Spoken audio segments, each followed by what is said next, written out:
Hello नमस्कार साथियों, स्वागत है आप सभी का नॉलेज मंत्रा के ऑनलाइन प्लेटफॉर्म पर। तो कैसे हैं आप? उम्मीद करते हैं आप सब बहुत अच्छे होंगे और आपकी स्टडी भी बहुत अच्छे से चल रही होगी। तो आप लोगों को हम बताना ये चाहते हैं कि हमारी चर्चा हो रही थी दिल्ली सल्तनत काल में। तो दिल्ली सल्तनत काल में जो है हम ऐबक के बारे में ऑलरेडी आपसे डिस्कस कर चुके हैं। हम डिस्कस कर रहे हैं किसके? इल्तुतमिश के बारे में। तो इल्तुतमिश के बारे में भी जो इम्पॉर्टेंट इवेंट्स थे उनके बारे में हम आपसे डिस्कस कर चुके हैं। बाकी जो बची हुई घटनाएं हैं आपके समक्ष आज हम इनको भी कंप्लीट करने वाले हैं। ओके, तो चलिए हमारे साथ बने रहिए और ये जो भी नोट्स प्रोवाइड करा रहे हैं इनको समय के साथ जो है सारा नोट्स बनाते जाइए और समय के साथ आप रिवाइज भी करते जाइए, ठीक है। और अपनी स्टडी को भी लगातार कंटिन्यू रखिए। तो चलिए आज हम पढ़ने वाले क्या हैं। कल हमने पढ़ा था कि इल्तुतमिश की समस्याएं कौन कौन सी थी, इसके बाद में इल्तुतमिश के अभियान कौन कौन से थे इसके बारे में हमने डिस्कस किया था। और जो इल्तुतमिश की जो उपलब्धियां थी तो उनको हमने बहुत शॉर्ट फॉर्म में आपको बताया था, एज अ मेन हेडिंग के बारे में सिर्फ बताया था। ओके, तो आज हम जो जो इम्पोर्टेंट चीज़ें थी उसकी उपलब्धियां, जो महत्वपूर्ण उपलब्धियां थी उसके बारे में आपसे हम आज डिस्कस करने वाले हैं। तो अगर हम बात करते हैं इल्तुतमिश की उपलब्धियों के बारे में, तो उपलब्धियों में सबसे पहली चीज़ आती क्या है कि इल्तुतमिश ने जो है शाही सेना के गठन का विचार सबसे पहले प्रस्तुत किया। किसके? शाही सेना के गठन का विचार जो है सबसे पहले प्रस्तुत किया। और इस शाही सेना को नाम क्या दिया? हस्म-ए-कल्ब नाम दिया। ठीक है, क्या नाम दिया?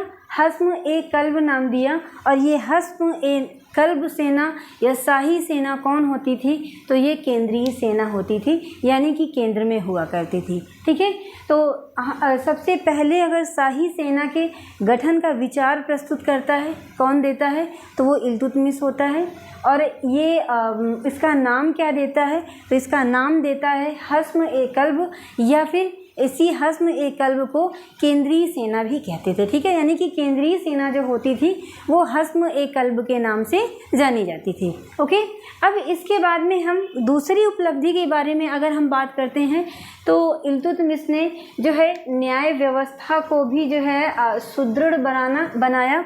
और न्याय व्यवस्था को सुदृढ़ बनाने हेतु इसने जो है काजी या अमीर-ए-दाद की नियुक्ति की थी। क्या है? किसकी नियुक्ति की थी?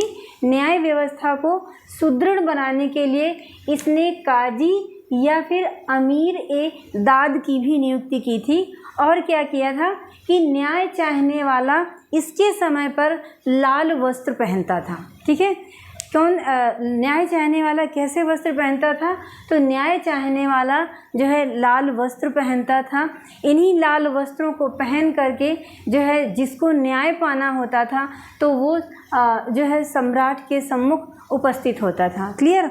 और कहते हैं ऐसा कि इसने अपने दरबार में जो है बहुत बड़े बड़े 2 जो है शेरों को बनवा रखा था और उसमें जो है न्याय की घंटी लटकाई थी।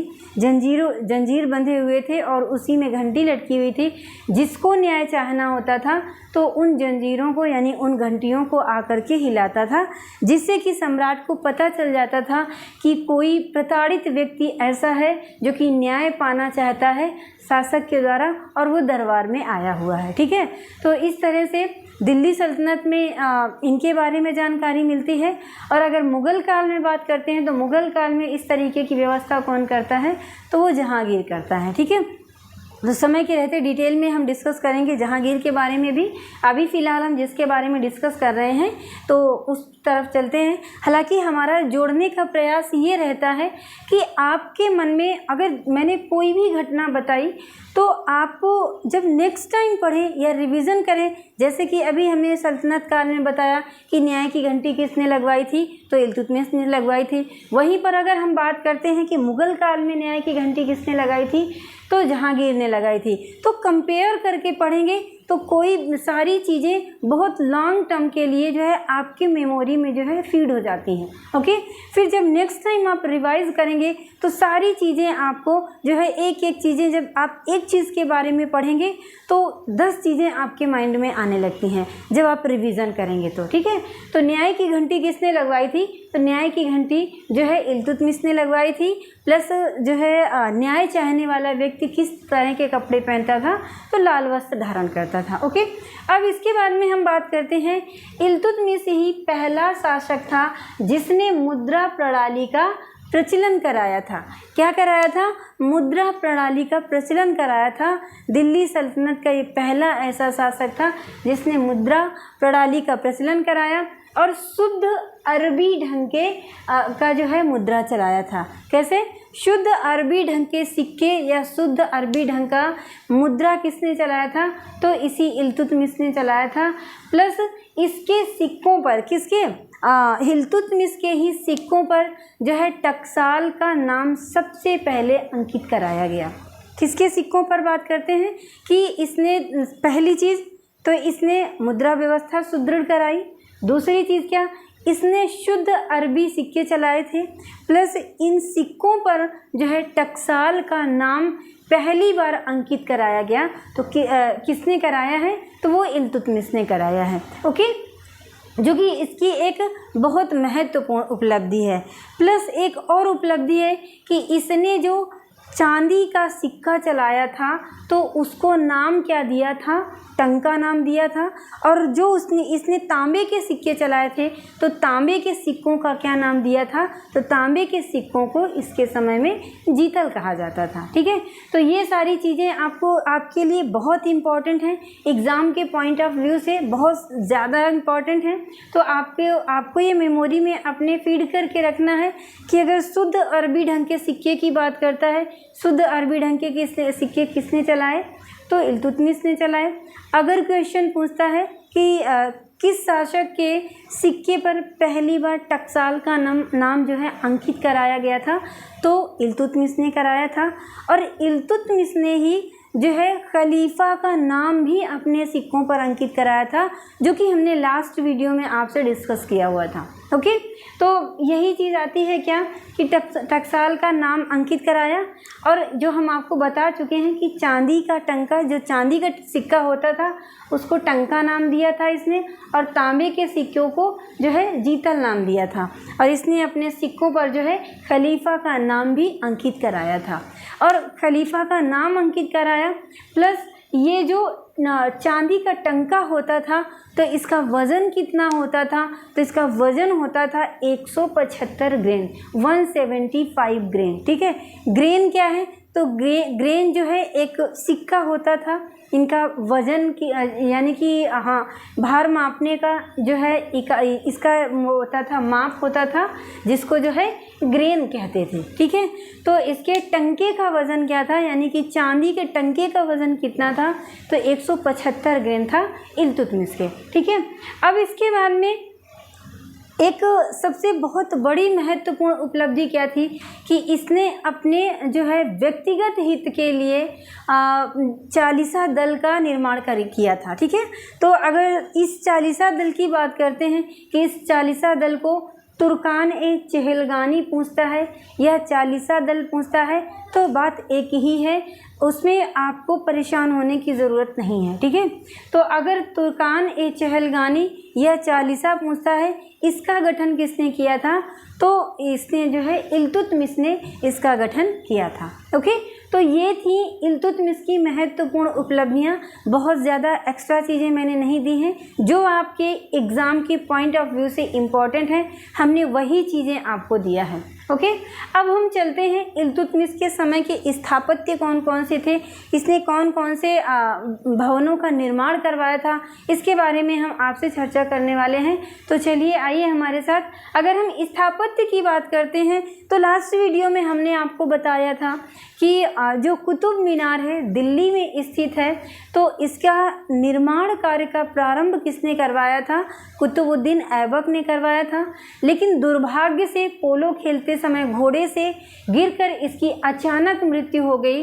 तो ये जो कुतुब मीनार का निर्माण कार्य जो था वो वहीं पर रुक गया और ये अधूरा पड़ा हुआ था। तो ये अधूरा पड़ा हुआ था, तो इसके अधूरे निर्माण कार्य को पूरा किसने कराया? तो इस कुतुबुद्दीन इल्तुतमिश ने ही जो है इस अधूरे कार्य का निर्माण का कार्य जो है इसने पूरा किया। तो सबसे बड़ी यही उपलब्धि थी कि कुतुब मीनार के अधूरे कार्य को इसने पूरा कराया था। और क्या था कि अपने पुत्र नासिरुद्दीन महमूद की कब्र पर 1231 ईस्वी में सुल्तानगढ़ी में मकबरे की स्थापना की। 1231 ईस्वी में इसके पुत्र की जो है मृत्यु हो जाती है, तो उसी की यादगार में 1231 ईस्वी में सुल्तानगढ़ी में जो है मकबरे की स्थापना की। ठीक है, इसको जो है मकबरे का पिता या मकबरों का जन्मदाता भी कहा जाता है। जन्मदाता क्यों कहते हैं? किसी चीज़ के जन्मदाता इसलिए कहते हैं क्योंकि ये सबसे पहली बार जो है मकबरे का निर्माण करवाया था। इसके पहले भारत में मकबरों का निर्माण नहीं हुआ है और सबसे पहले इसी ने कराया है। इसी वजह से इसको मकबरे शैली का जन्मदाता कहते हैं। ओके, इसके बाद में अन्य स्थापत्य में अगर हम बात करते हैं तो पहला स्थापत्य क्या आता है कि सबसे पहली चीज़ तो इसने कुतुब मीनार के निर्माण कार्य को पूरा कराया। दूसरा क्या था कि इसने सुल्तानगढ़ी में जो है अपने पुत्र की याद में जो है सुल्तानगढ़ी में जो है मकबरे की स्थापना की। इसको मकबरे शैली का जन्मदाता भी कहते हैं। प्लस इसने जो है जोधपुर में अतारकिन का दरवाज़ा, क्या है? जोधपुर में अतारकिन का दरवाज़ा और बदायूं में हौज ए शमसी, क्या है? जोधपुर में अतारकिन का दरवाज़ा और बदायूं में हौज ए शमसी और बदायूं में ही एक और मस्जिद का निर्माण कराया। तो ये मुख्य रूप से जो इसके समय में स्थापत्य का विकास हुआ इसके बारे में हमने आपसे चर्चा किया। अब इसके बाद में हम बात करते हैं शिक्षा के क्षेत्र में इसने क्या क्या कार्य किए। तो शिक्षा के क्षेत्र में अगर हम इल्तुतमिश के बारे में बात करते हैं तो शिक्षा के क्षेत्र में जो है इसने क्या किया था, गोरी के नाम पर मदरसा ए मुइज्जी की स्थापना किया था। किसके नाम पर? दिल्ली में जो है गोरी के नाम पर मदरसा ए मुइज्जी की स्थापना किया था तथा बदायूं में भी इसी नाम पर, किसके नाम पर? गोरी के नाम पर, यानी कि मदरसा ए मुइज्जी की स्थापना किया। मदरसा ए मुइज्जी की स्थापना इसने 2 जगह किया है, इस एक ही नाम से। एक किया है बदायूं में और दूसरा कहाँ किया है? तो दूसरा दिल्ली में किया है। तो इसने मदरसा से आप समझते हैं ना कि मुस्लिमों में शिक्षा के प्रसार के लिए यानी कि मदरसे जैसे हिंदुओं में मदरसे को स्कूल शिक्षा प्राप्त करने के लिए स्कूल जाते हैं, उसी तरह से मुस्लिम लोग जो है शिक्षा प्राप्त करने के लिए मदरसे या मकतब में जाते हैं। तो शिक्षा के क्षेत्र में इसने व्यापक प्रसार किया। इसका ये जो है ये चाहता था कि जो मुस्लिम थे, मुस्लिम लड़कियां हों या मुस्लिम जो भी हैं बच्चे हैं वो जो है शिक्षित हों, उसके लिए इसने जो है गोरी के नाम पर मदरसा ए मुइज्जी की स्थापना की, एक बदायूं में और दूसरा दिल्ली में। ठीक है, इसके बाद में अपने पुत्र नासिरुद्दीन महमूद की याद में मदरसा ए नासिरी की भी स्थापना किया। किसकी स्थापना किया? मदरसा ए नासिरी की भी स्थापना किया। तो ये 3 जो है शिक्षा के क्षेत्र में 3 संस्थाओं की इसने स्थापना किया।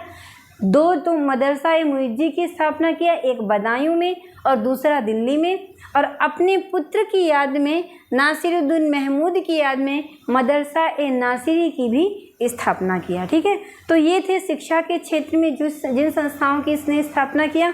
अब हम बात करते हैं कि साहित्य के क्षेत्र में जो है किस तरीके से इनके यहाँ विकास हुआ इनके समय में।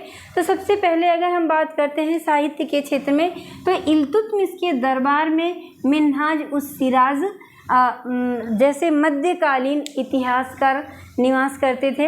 अगर हम बात करते हैं इनकी एक बहुत महत्वपूर्ण पुस्तक है तबकाते नासिरी, इन्हीं की पुस्तक है। ठीक है, किसकी है? तो इनके मिन्हाज उस सिराज की पुस्तक क्या है? तबकात ए नासिरी। और कौन? मलिक ताजुद्दीन, दो लोगों को इनके दरबार में संरक्षण प्राप्त था, एक तो मिन्हाज उस सिराज को और दूसरे कौन, मलिक ताजुद्दीन को भी जो है इल्तुतमिश के दरबार में जो है संरक्षण प्राप्त था। ठीक है, अब इसके बाद में फ़ख्र ए मुदब्बिर की रचना इन्हीं के दरबार फ़ख्र ए मुदब्बिर ने अपनी रचना आदाब उल हर्ब सुजात में जो है किसका वर्णन किया है, राजनयिक सिद्धांतों की कला का कौशल जो है तैयार किया है। इसके बारे में इस पुस्तक में दिया गया है। ठीक है, किसके बारे में, राजनयिक सिद्धांतों की कला कौशल को जो है तैयार किया है। तो किसकी पुस्तक में, कौन सी पुस्तक है, वो फ़ख्र ए मुदब्बिर की रचना है आदाब उल हर्ब, जो कि इन्हीं के दरबार में लिखी गई है। ठीक है, तो ये थे इनके समय पर साहित्य के क्षेत्र में दो महत्वपूर्ण पुस्तकें निकल कर के आती हैं, एक तबकाते नसरी और दूसरी कौन सी, आदाब उल हर्ब सुजात। ओके, अब इसके बाद में अगर हम बात करते हैं एक चीज़ और बहुत महत्वपूर्ण है चीज़ है, तो वो कौन सी है, चालीसा दल की स्थापना जो है, चालीसा दल का जो है गठन इन्होंने किया। किसने किया, इल्तुतमिश ने। अगर हम चालीसा दल के गठन के बारे में बात करते हैं तो इल्तुतमिश ने जो है तुर्क गुलामों को लेकर के अपने व्यक्तिगत हित के लिए चालीसा दल का निर्माण किया था। ठीक है, हमने आपको बताया था लास्ट उसमें वीडियो में कि उसने जो है अपना जिसको कहते हैं कि प्रशासनिक व्यवस्था किस तरीके से इसने सुदृढ़ किया। तो हमने आपको बताया था कि इसने दो संस्थाओं से मिलाकर के अपनी संस्था को जो है मजबूत किया था। एक तुर्की सरदार थे तो इन और दूसरे थे दूसरे भी मैंने कोई बताया था, मेरे माइंड में नहीं आ रहा है। तो जो तुर्की सरदार थे, तुर्की गुलामों से मिला करके जो तुर्की दल था, तो इनके द्वारा मिला करके जो है इसने चालीसा दल की स्थापना की और इस चालीसा दल को तुर्कान ए चहलगानी के नाम से भी जानते हैं। ठीक है, तो ये थी इल्तुतमिश से संबंधित जो महत्वपूर्ण घटनाएं थी उनके बारे में हमने आपसे डिस्कस किया। आज से जो है इल्तुतमिश की जो से संबंधित जो इम्पॉर्टेंट इवेंट थे उन सारे इवेंट्स को हमने आपको दे दिया है। ठीक है, अब नेक्स्ट डे हम बलबन के बारे में पढ़ेंगे।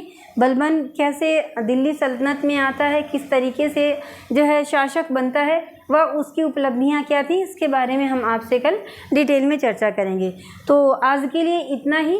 नेक्स्ट डे हम नए वीडियो के साथ आपके समक्ष उपस्थित होंगे। लेकिन जाने से पहले आपसे ये ज़रूर कहेंगे कि अगर आप हमारे चैनल पर पहली बार विजिट कर रहे हैं तो प्लीज़ आप हमारे चैनल को सब्सक्राइब करें और ज़्यादा से ज़्यादा शेयर करें और उसके साथ में लाइक करना ना भूलें। ठीक है, तो मिलते हैं नेक्स्ट वीडियो के साथ नेक्स्ट डे।